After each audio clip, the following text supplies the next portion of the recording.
So for my second Ill-Gotten Gains update part 2 video of the day, I'm actually going to be covering the new car, the Coil Brawler. Now this may actually be my favourite car in this entire update, as it's really quite new, it's something that we haven't really had before, and it's kind of a mix between a nice sports car kind of with the chameleon vibe from of course the chameleon which came in the original update for GTA 5, but it's also kind of mixed with a 4x4 chassis, even though in the game apparently only 2 wheels actually work, though I haven't tested this, so it's kind of bad programming by Rockstar. Regardless, in this video I'm going to be talking all about the new Coil Brawler, what I think of it, and actually my recommendations for it, as I think that it is probably one of the best cars in this entire update.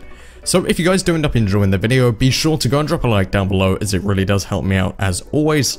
Now let's get into it. So the first thing that I'd actually like to note about the Coil Brawler is its price tag. It's actually cheaper than I was expecting it to be. I believe it only clocks in at 715,000 in-game dollars, which of course is expensive, there's no question about that. But for this new style of car, which we haven't really seen in any update before, I do really think that this price tag is actually quite reasonable.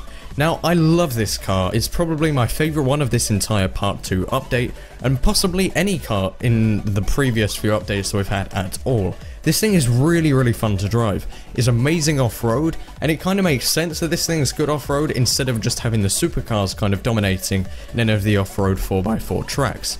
This thing looks like it really could kind of hold its own up against the off-road supercars. Now the Brawler, like I said, has the body of a sports car but the underlying chassis of a 4x4 kind of rock crawler. It has huge wheels and a huge lift kit on it, though that can be lowered all the way down to kind of sports suspension, but I decided when I did up this car to kind of keep it at just the top mode, as I thought that was the best way to have it. It seemed the most appropriate for a car like this, so I just left it as is. Now I actually made it kind of a dark blue here, a midnight blue with a bright pearlescent.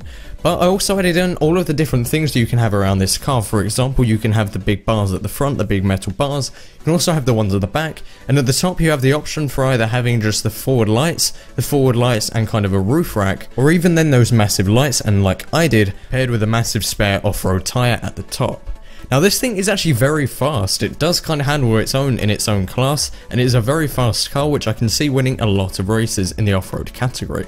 I really do like it just because it's so new. I know that I've said this before, we haven't really seen anything like this in the game before, and it does this time make sense for this thing to be a good off-road car while having the speed of a sports car, because previously in Grand Theft Auto 5, pretty much all of the best off-road cars ended up being supercars. They weren't anything in the actual off-road category, because the speed just kind of outweighed the lack of grip, whereas this thing has both good speed and good grip, and it really doesn't roll over too easily. This thing is kind of very bottom heavy, so as you go over a hill you don't have to worry too much about flipping over when you're going over the mountains. Overall, I very much recommend it, and it's actually got a fairly reasonable price tag, being that of course this is so new, and typically Rockstar do like to make things extremely expensive. For example, this latest update brought in the ProGen T20 at $2.2 million. I'm going to talk a bit more about the prices in a future video, because most of the rest are pretty outrageous.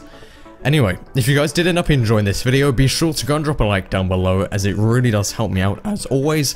Leave a comment down below telling me your favourite part of this update, and what do you guys think of the Coil Brawler? Have you played with it? Are you planning on picking it up in GTA Online? Leave a comment down below, I'd love to hear what you guys think of it. Subscribe for more videos all about this update coming in the next few days, and finally follow me on Twitter, there's a link in the description down below, or if you follow me there I'll post more GTA 5 and real life behind the scenes content.